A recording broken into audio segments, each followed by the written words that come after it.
Good morning, everyone. So now I will uh, discuss about the article 1305 to 1317. So disclaimer lang po. This is includes all my notes in my law school journey. So now we define the contract. It says a contract is a meeting of minds between two persons whereby one binds himself with respect to the other to give something or to render some service. So in Article 1305 provides the legal definition of a contract. So mapapansin din natin na ang sabi dito ay meeting of minds. So what is the meeting of minds? It means in meeting of minds, it takes place when an offer made by one party is accepted by the other party without any qualification. So is a contract required to be in writing? So please be reminded also that maybe it is not in writing. So look at the definition. It says that it is the meeting of minds. So generally, a written document is not necessary for a contract to be valid. So except in a specific instances where the law strictly requires it to be in writing. So like in the deed of donation. So kailangan yun talaga ay in writing. So next is we will distinguish the contracts from obligation and agreements.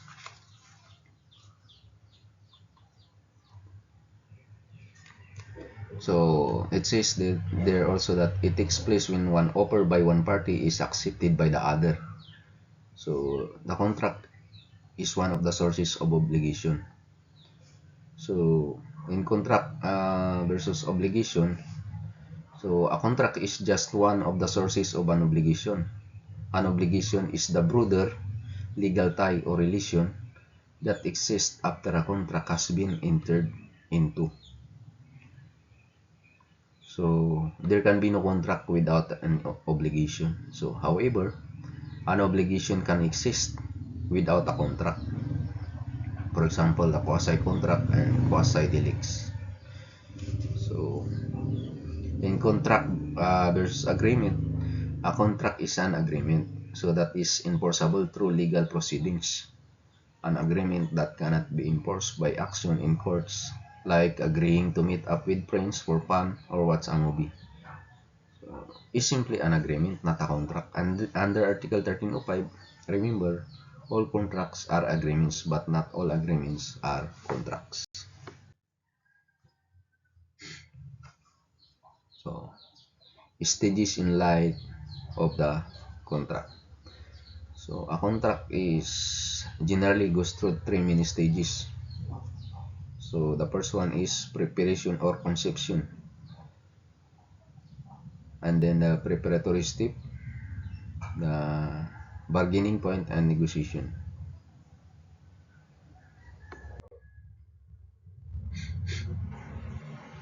Perfection and then consummation.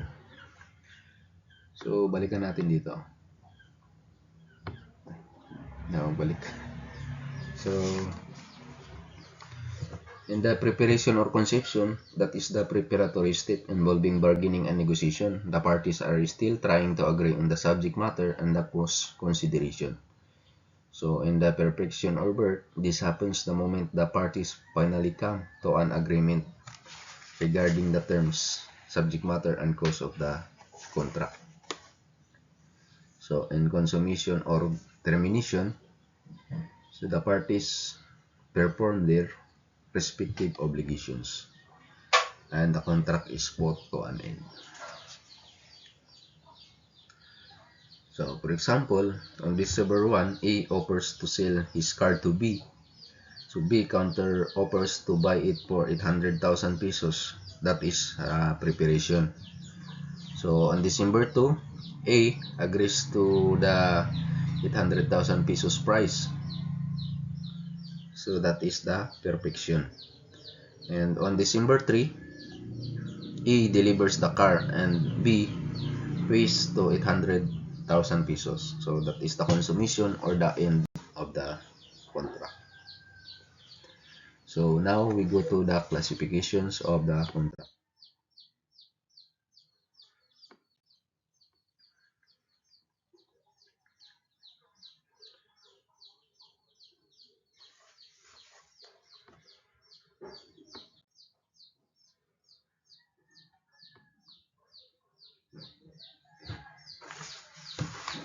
Classification of contracts.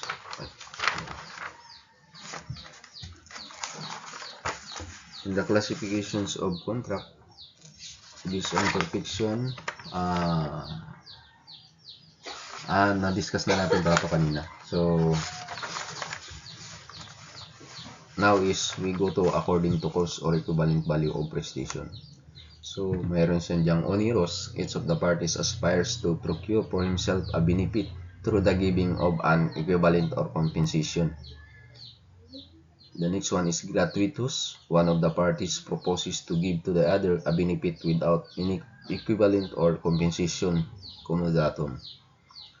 So, and then is remunerative. That is for service previously rendered. So, yan. And the next one is according to degree of dependence. So, as a principal contract is one which can subsist independently from other contracts and whose purpose can be fulfilled by themselves. For example, sales and lease. The next one is the accessory. An accessory contract is one which can exist only as a consequence of in relation with another prior contract. So, for example, pledge, mortgage. So, according to practice obligated. So, a unilateral contract is one who gives rise to an obligation for only one of the parties. So, tandaan lang natin dyan pag unilateral, one of the parties. Sa bilateral naman, both parties. A bilateral contract is one which give rise to the reciprocal obligation for both parties.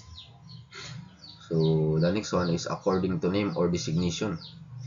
So, meron diyang nominate contract and innominate contract. So, a nominate contract is one which has name and is regulated by special provision of law. So, yan, mga nominate contract yan. So, innominate contract, that is no specific or designation. Ano ba yung mga innominate contract natin? So, mamaya may discuss din natin yan. And then is the according to subject matter. Mayroon siyang involving things, involving rights or privilege, involving services and agency. So, the next one is according to number of persons who participated in drafting of contracts. Pag ordinary, both parties involved in the contract. And then, contract of adhesion. For example, insurance contract, one person prepared only provision are drafted by only one party. And the only participation of the other party is to sign his name, his signature, or his addition to the contracts of real estate and insurance. For example, sa insurance, may mga prepared na form na sila kaagad, drafted na kaagad. So, yung other parties ay ipipirma na lang sila. Yan. So that's all. That's Article 1305.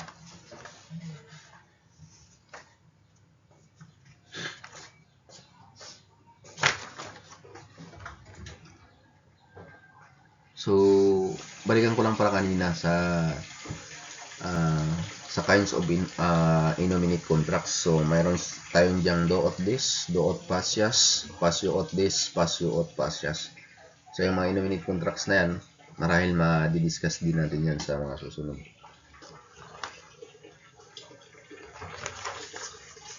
So, now we proceed to Article 1306. In Article 1306, the contracting parties may establish such stipulations, clauses, terms, and conditions as they may deem convenient, provided they are not contrary to law, morals, good customs, public order, or public policy. So this is the freedom to stipulate. So entering into a contract is a liberty guaranteed by the Constitution. So the general rule is that parties are free to agree on anything. However, the limitation is that the stipulation must not be contrary to law, morals, good customs, public order, or public policy. Ano ba yung mga good customs na yan? Such as good customs in the community. Yan, mga morals, public policy. So, there must be not contrary to that limitation. So, if a stipulation is illegal or immoral, simply it is invalid or not valid. So, ano to? Innominate contracts. So, if a contract doesn't have a specific name, what rules govern to it?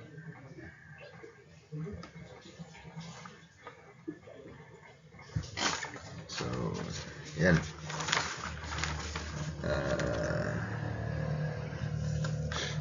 So, yan is in Article 1307.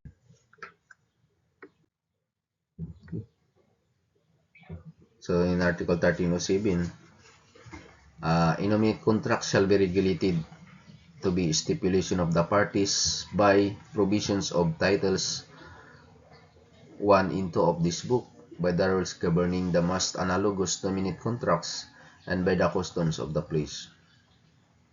So, ano ba yung mga innominate contracts? So, there are 4 kinds of innominate contracts. Do ut des, I give you that you may give. Do ut pasias, I give that you may do. Pasio ut des, I do that you may give. Pasio ut pasias, I do that you may do. So, if a contract doesn't have a specific name, what rules govern it? According to Article 1307, they are governed by the agreement or stipulations between the parties. The second one is the general provisions of obligations and contracts. So, this book. So, the third one is the rules governing the most analogous, similar to nominate contracts. And third one is the customs of the place. And in customs of the place, especially the customs in the Philippines.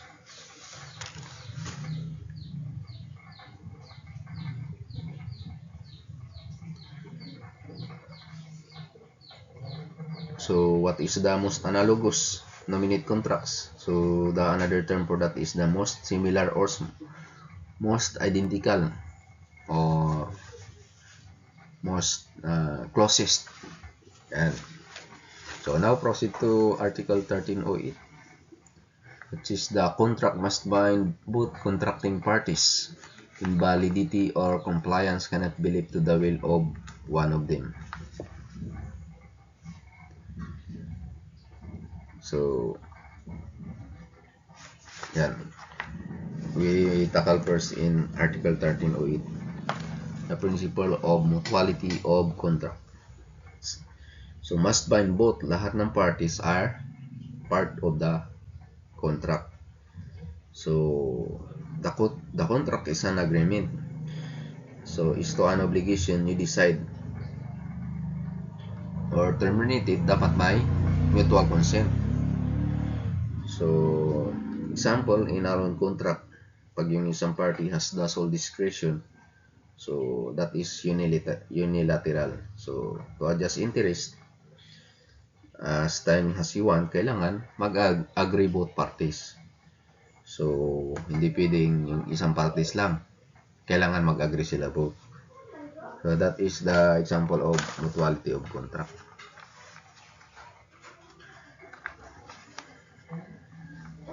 So, for example, A agreed to sell his car to B. So, B agreed to pay 1 million pesos.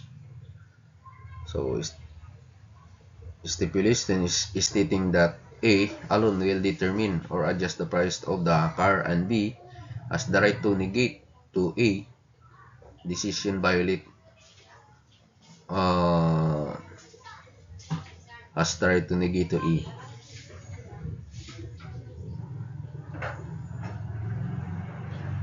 So bad bargain itself is violation of contract. So it says that does not necessarily violates mutuality of contracts. So the mere fact that a party has a contract has made, bad bargain itself is not a ground for setting aside an assignment. If the one contract you entered later on you find out na unfair, so hindi pwede mong baliwalain yung contract na yun. Kasi on the first place or sa unang pagkakataon pa lang ay pumayag ka na kaagad. So dapat ay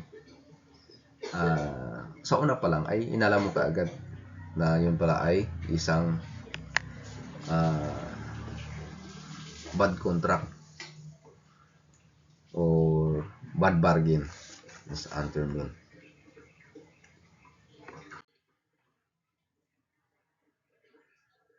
Yan.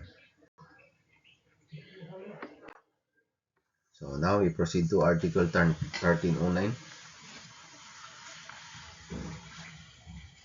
It says that the determination of the performance may be left to a third person whose decision shall not be binding until it has been known to both contracting parties. Contracting parties yan.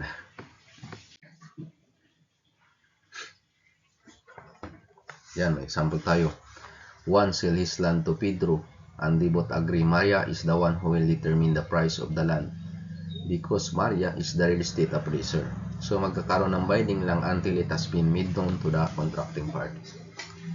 So sabi dyan ay pag nagbenta si Juan ng lupa kay Pedro, and si third person, si Maria, ay siya yung mag-determine ng price. Kailangan mag-agree sila both kasi si Maria ay real estate appraiser. So kailangan alam din ng both parties na yung third person yung mag-decide ng price. So hindi naman siya absolute actually. So mayroon siyang exception. So ang exception is nasa Article 1310. So proceed tayo sa Article 1310. So sabi dyan, if the determination shall not be obligatory if it is evidently inequitable. In such case, the court shall decide what is equitable under the circumstances. So ano sinasabi dyan?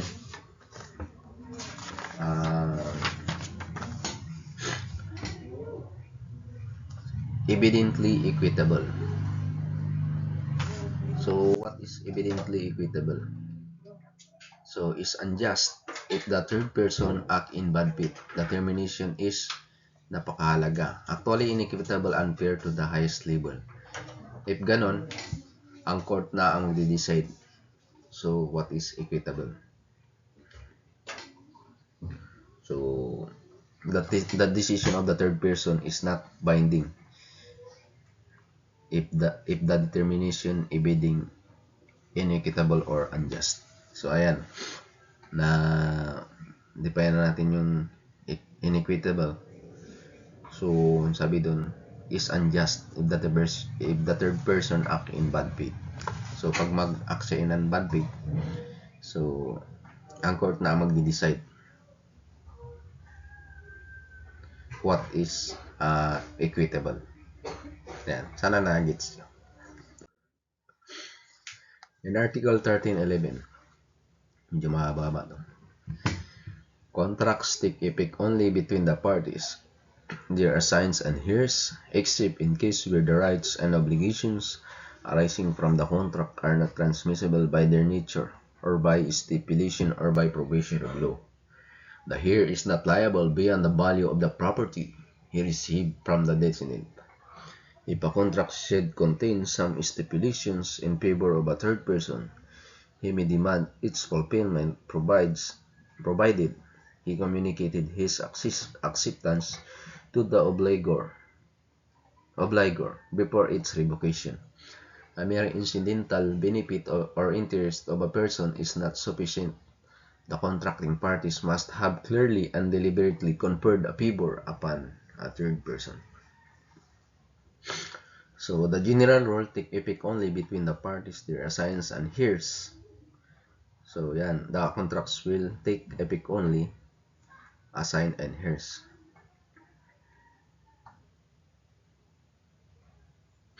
So if A has debt to B, 1 million pesos, silang dalawang parties, the contract will take effect between them. So if later namatay si B, the payment will give by E to B or assigned. If si E ang namatay, then heirs of E will pay B 1 million pesos. Provided na mayroon matitirang property si E. So, yun yung ibabayad niya sa heirs ni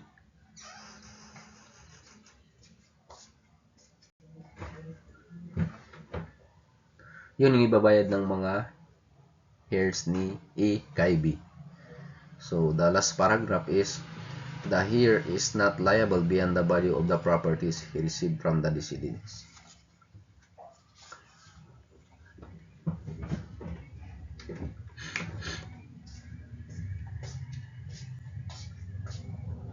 So,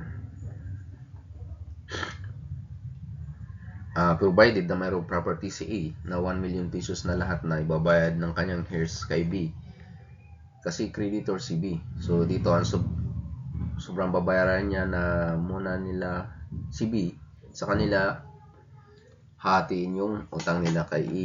Pag ang value ng property ay kulang, take effect only between the parties, their assigns and heirs, except where the rights and obligation arising from the contract are transmissible. So, by their nature or by stipulation or by provision, contracts takes effect heirs, kagaya ng mga assigned. So, A leases his property to B and B sublease to C. So, kahit na ang contract na bawal mag-sublease, so in violation sa contract nila ni E will goes to court to rescind the contract. So, on C, object the rescission on the ground sublease niya with B will be affected. So, under the principle of relativity, hindi part si C sa contract ng E at ni B, because si E is not bound by the sublease between B and C. Hindi naman siya kasama sa contract nila. Between B and C, C ay hindi party. Between E and B, walang standing si C to question the rescission of contract. Nag-violate naman talaga si B sa issue ng contracts nila with E. So, the second paragraph is the stipulation in favor of the third person. So, now ayan.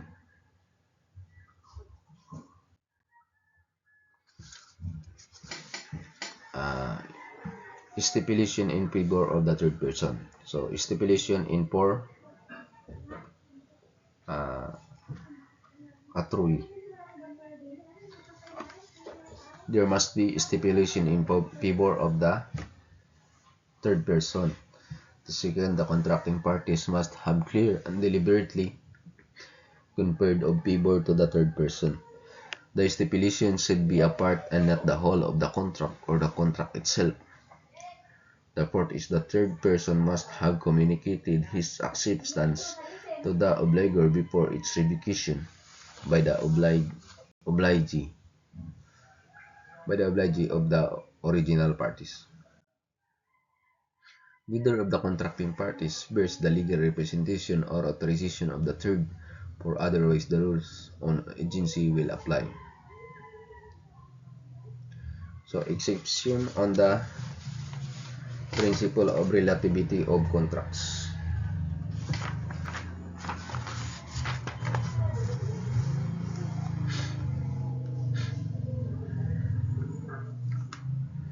So, meron tayong example dyan. Example, Juan borrowed to Pedro 20,000 pesos, 12% in payable on December 1, 2026.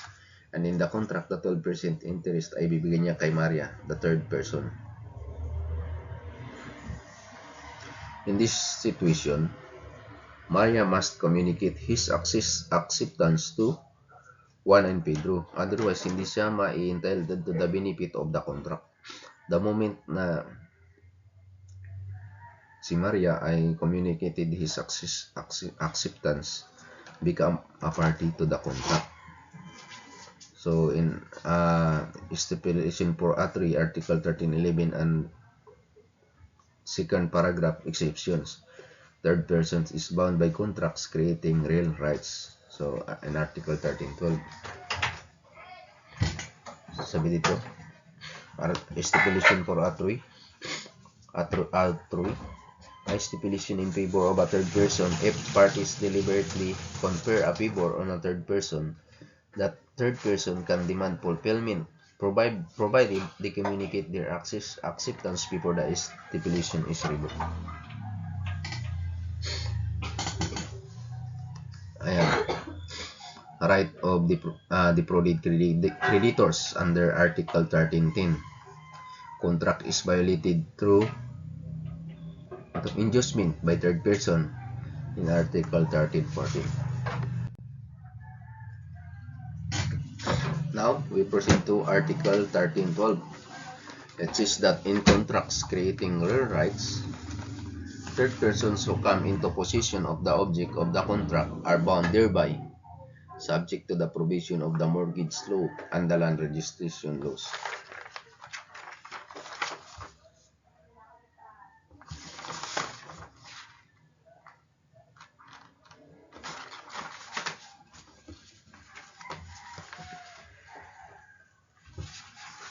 Okay.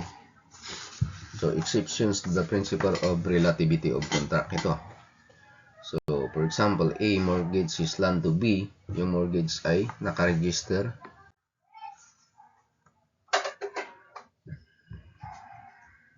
Nakaregister to the mortgage of property. Tapos, bininti niya ito lupa kay C. Alam natin na mayroon siyang encumbrance. Yung lupang yun ay mayroong mortgage in favor kay B. In other terms, kahit pa si B ay hindi party ng contract of sale between E and B and C, dahil sa contract of mortgage, dahil mayroong pre-existing contract of mortgage which is actually a real rights, dahil nakaregister siya sa register of property, C will be bound by the contracts between E and B. Irrespeto niya kahit pasan hindi party si B sa contract ni E and B. Party si C sa contract ni E and B. The third person si C sa contract ni E at B. Third person sa contract ni E at C, third person si B. So, pero kailangan irespeto ni C over that property in the mortgage dahil yung sabi ni Article 1312. So, in this example, one mortgage his land to Pedro. The mortgage was registered to the mortgage of property, and then he sold the land to Maria. So,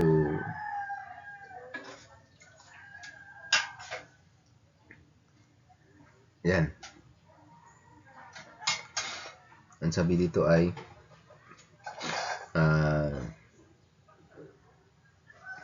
yung contract, CC will be bound by the contract between E and B.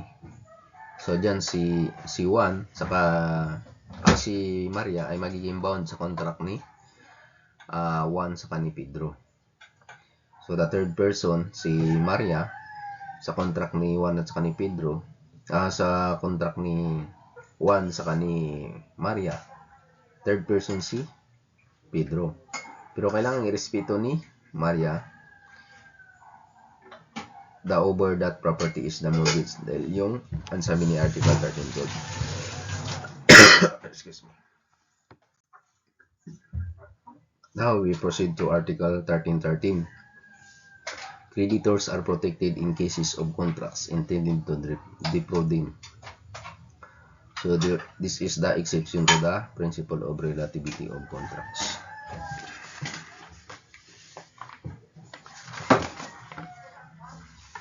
Hindi ko yung notes ko. Okay, 13.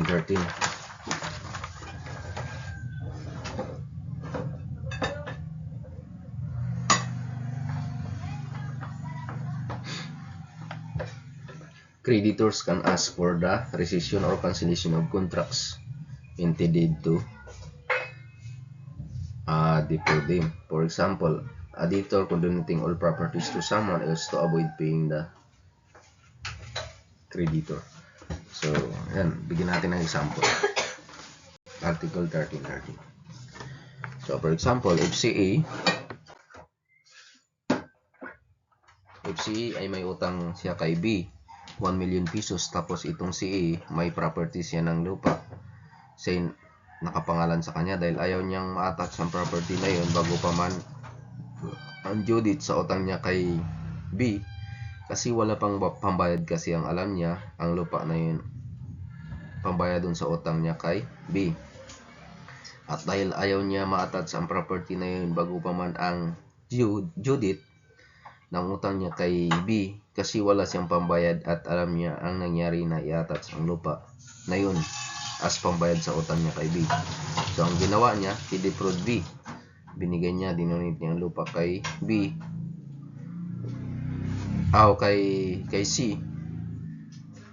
Wala siyang mahagilap si B.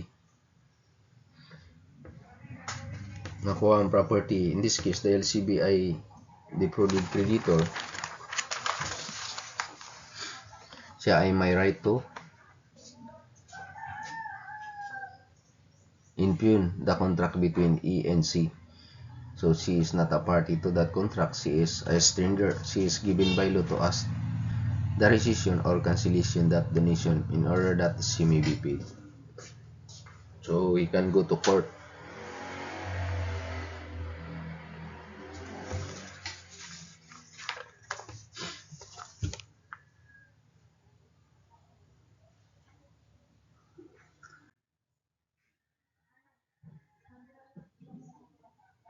So, in Article 13.14, any third persons who induces another to violate his contract shall be liable for damages to the other contracting parties. So, supposedly, Pedro was an engineer to 123 Construction Company. Itong si Maria, a friend of Pedro, induced Pedro without any unjustifiable cause to break the contract. Itong si 123 Construction can sue Maria for damages. The liability of Maria does not arise ex contracto because there is no contract between Maria and 123 Construction. So, this is the exception to the principle of relativity of contracts.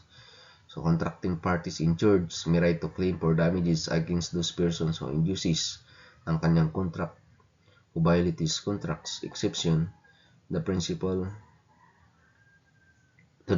of relativity ay ang strangers, kahit strangers pa siya sa contract, pwede siyang makasuhan.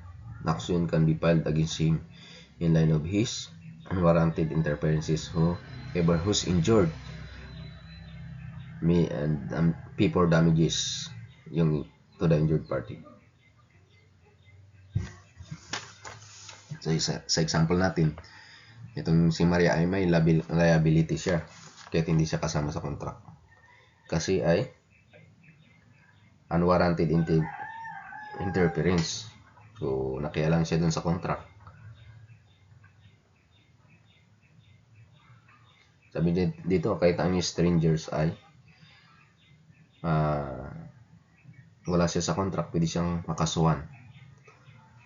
Action can be filed against him. Because he induced without any unjustifiable cause to break the contract. And itong si 123 Construction can sue Maria for damages.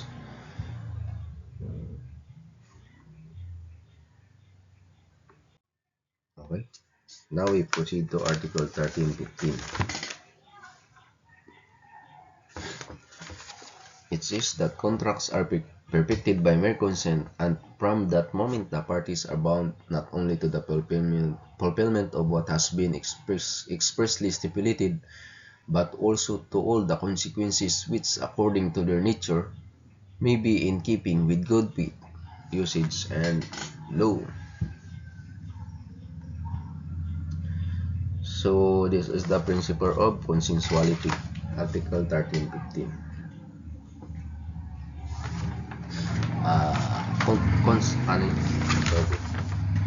Contracts are perfected by mere consent. Once there is a meeting of minds on the object and the cause, the contract is perfected. The parties are then legally bound to fulfill what was expressly stipulated, and all consequences that naturally follow in good faith, usage, and law.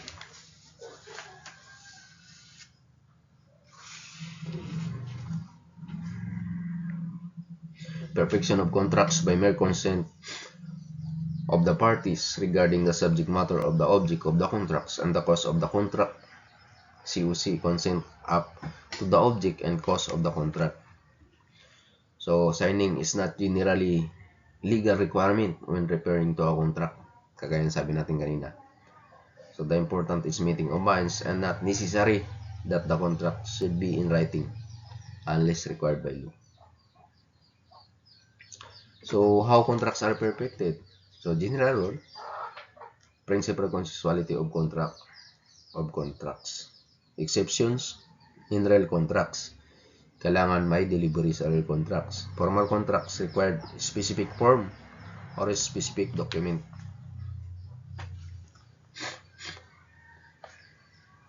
Yan yung mga sa formal contracts. So, fulfillment of what has been expressly stipulated. So, they will not be bound to the fulfillment by ano mang napag-usapan nila. Yung sa fulfillment of what has been expressly stipulated. So, second, and also to all the consequences and according to their nature and keeping good faith, usage, and law. So that is the consequence of perfection of contracts.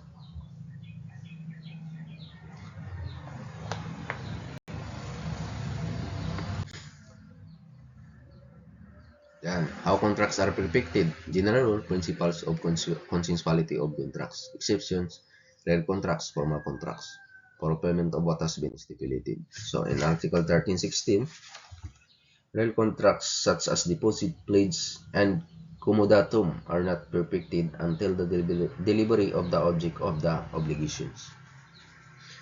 So this is the exception to the principle of consensuality of contract. So the general rule is contract must be perfected by mere consent.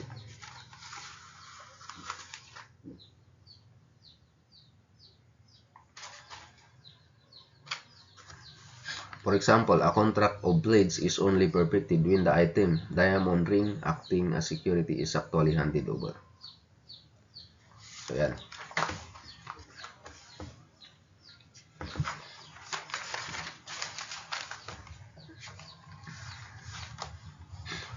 So dito ang perfection ng contracts, actually same pa rin naman ng consent, pero ang nadagdag sa requirement is in the delivery in real contracts. So delivery is required for the perfection. So kailangan i-deliver yung isang bagay para maging perfect siya. So let's take an example. So in June 1, A borrowed money from B worth sabihin na natin 5,000. Promised to give the diamond ring as security for the loan on June 15.